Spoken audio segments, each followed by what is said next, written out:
हम लोग बोलते हैं रेफ्रिजरेशन साइकिल। ठीक है, इसको क्या बोलते हैं? Refrigeration cycle. मतलब ये रेफ्रिजरेंट जो है किस किस होकर के कहां होकर घूम रहा था, यानी घूमने की प्रक्रिया को हम लोग बोलते हैं रेफ्रिजरेशन साइकिल। ठीक है, तो ये इसका एक प्रक्रिया जो कि पांचों प्रक्रिया में होकर के गुजरती है। सबसे पहले हमारा किसमें आया? कंप्रेसर में। कंप्रेसर से निकलने के बाद में कंडेंसर कॉइल में, कंडेंसर से निकलने के बाद फिल्टर में, फिल्टर से निकलने के बाद कैपिलरी ट्यूब, कैपिलरी से निकलने के बाद एवापोरेटर, एवापोरेटर से निकलने फिर से कंप्रेसर में। ठीक है, तो ये लगातार प्रक्रिया होती रहती है, इसको बोलते हैं रेफ्रिजरेशन साइकिल। ठीक है, इसको जब फेंकते उस समय गैस मेरा हाई टेम्परेचर और हाई प्रेशर के साथ में होती है, मतलब HT और HP होती है, मतलब हाई टेम्परेचर और हाई प्रेशर में। कैपिलरी ट्यूब का क्या काम है? प्रेशर को कंट्रोल करना। तो देखिए प्रेशर कंट्रोल कैसे यहाँ पे हो रहा है, यहाँ पे समझिए। देखिए यहाँ पे कोई भी इलेक्ट्रिक का कोई भी वायर लगा हुआ नहीं है, लेकिन फिर भी प्रेशर कंट्रोल हो रहा है। हवा को खींचेंगे, तो हवा खींचेंगे कहां से? बाहर वाला हवा। तो बाहर का हवा क्या है? हमारा रूम का हवा गर्म होता है, और इसका हवा क्या है? ठंडा है, क्योंकि ये क्या है? ठंडा है। बाहर के AC पड़े थे ना, यही हमारा होता है विंडो AC। आज विंडो AC में हम लोग समझेंगे मैकेनिकल सिस्टम, जो हमारा जो भी मैकेनिकल सिस्टम का जो भी पार्ट लगा हुआ होता है वो कहाँ रहेगा, और किस साइड में कूलिंग कॉइल रहेगा, किस साइड में कंडेंसर कॉइल रहेगा। ठीक है, तो आज बिल्कुल मैकेनिकल सिस्टम के बारे में समझेंगे। ठीक है, ये ऊपर का कैबिनेट हो गया। इस कैबिनेट को खोलने के लिए सारा स्क्रू लगा हुआ था, जो कि आप लोगों ने खोले। स्क्रू खोलने के बाद में इसको ऊपर हटाएंगे, ये बाहर इस साइड में निकल गया। ठीक है, अब इसमें देखिए, इसमें विंडो इसमें भी टोटल 2 भाग होता है।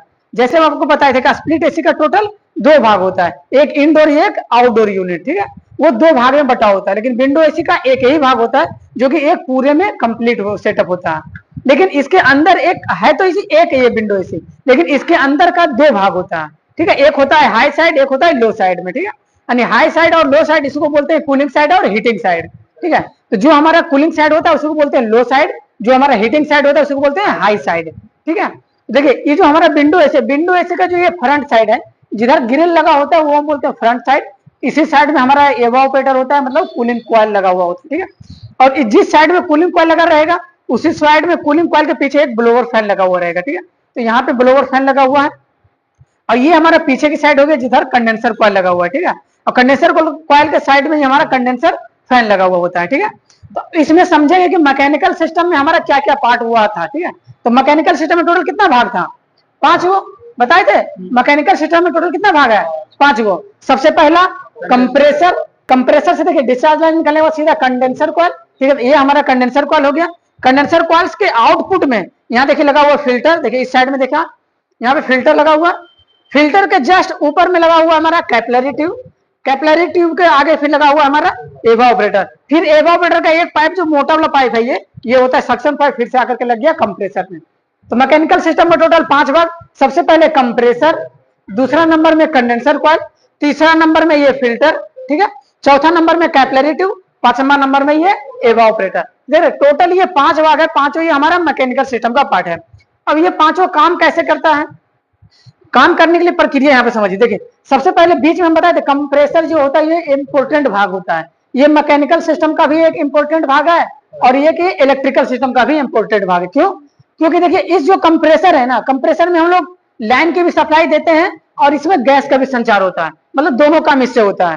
इससे गैस का भी संचार हो रहा है, मतलब गैस इससे जा भी रहा है, इससे बाहर भी निकल रहा है, और इसमें हम इलेक्ट्रिक की भी सप्लाई दे रहे हैं। ठीक है, जब दोनों सप्लाई दे रहे हैं, इसमें इलेक्ट्रिक का भी और गैस का भी, इसका मतलब ये दोनों में आएगा, मैकेनिकल सिस्टम में भी आएगा और इलेक्ट्रिकल सिस्टम में भी आएगा।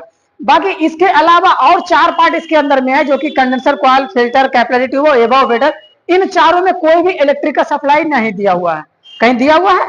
नहीं दिया हुआ है। ये एक बताए थे, एक कॉपर का ट्यूब होता है। देखिए कॉपर का ट्यूब मतलब कॉपर का पाइप होता है। देखिए पाइप एक राउंड शेप में बना हुआ है, ऐसे यू शेप में बिल्कुल भी ये बना हुआ है। टोटल पाइप है।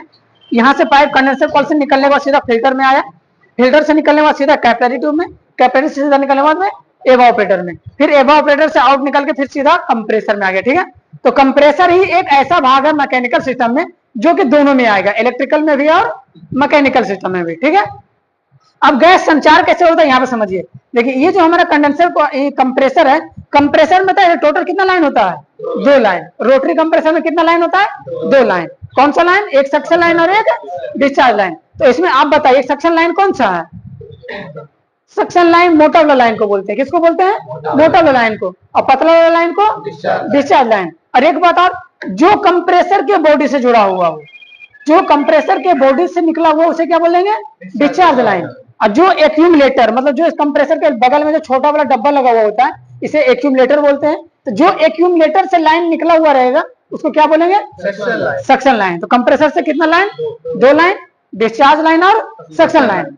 कंप्रेसर डिस्चार्ज लाइन से गैस को फेंक कर करके सक्शन लाइन से गैस को खींचती है, ठीक है, यानी सक्शन लाइन से गैस को खींचेगी और डिस्चार्ज लाइन से गैस को फेंकेगी। तो यहाँ पे समझिए, देखिए ये हमारा एवापोरेटर है, जहां से गैस ठंडी होती है, ठंडी गैस यहाँ से निकलने के बाद सीधा हमारा सक्शन लाइन में आएगी। अब ये सक्शन लाइन से कंप्रेसर गैस को खींचेगी, सक्शन लाइन से गैस को खींचेगी और डिस्चार्ज लाइन से गैस फेंकेगी, फिर सीधा किस में आ जाएगा, कंडेंसर कॉइल में। तो जब कंप्रेसर गैस को जब फेंकती है उस समय गैस मेरा हाई टेम्परेचर और हाई प्रेशर के साथ में होती है, मतलब HT और HP होती है, मतलब हाई टेम्परेचर और हाई प्रेशर में होती है। जब यहाँ कंप्रेसर से गैस निकलेगी तो गैस कहाँ आएगी, कंडेंसर कॉइल में।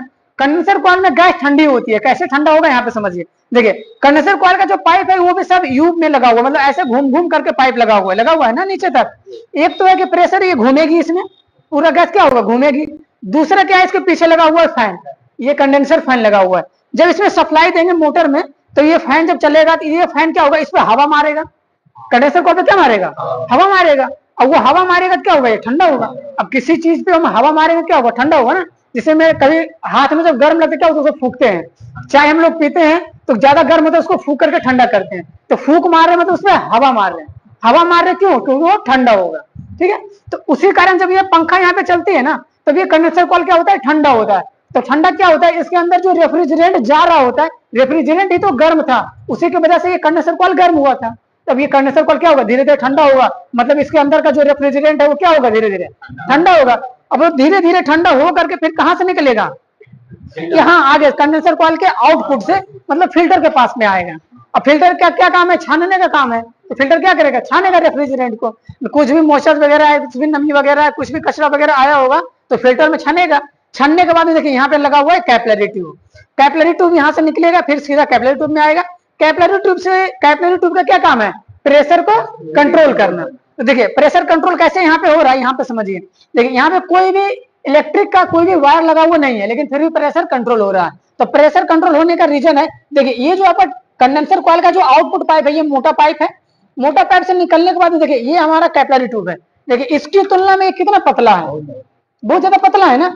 अब इतने पतले पाइप से जब गैस को गुजारेंगे, रेफ्रिजरेंट को गुजारेंगे तो स्लो स्लो ही जाएगी, मतलब क्या होगा, प्रेशर इसका डाउन होगा। तो यहाँ पे क्या होगा, प्रेशर जमा होगा, थोड़ा यहाँ पे हाई प्रेशर बनेगा कि नहीं, तो थोड़ा प्रेशर यहाँ पे ज्यादा बनेगा, क्योंकि इधर से प्रेशर आने के कारण से यहाँ पे क्या हो रहा है, प्रेशर थोड़ा जमा हो रहा है, क्योंकि फिल्टर है ये थोड़ा सा स्पेस है, यहाँ पे जमा होगा। यहाँ से प्रेशर फिर धीरे धीरे निकलेगा कैपिलरी ट्यूब से आगे, फिर किस में आ जाएगा, एवापोरेटर में।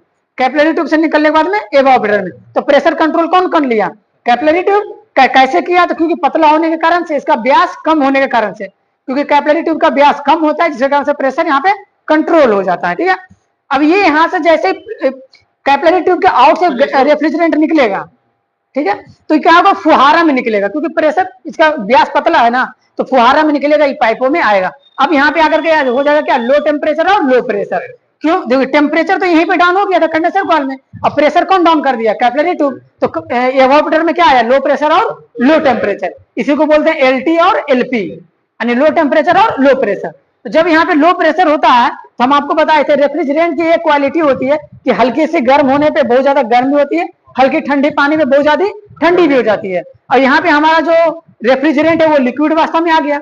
पहले जब यहाँ से हाई प्रेशर और हाई टेम्परेचर के साथ में निकला था किसमें था, वेपर अवस्था में, और जैसे उसको ठंडा किया फिर से हमारा लिक्विड अवस्था में।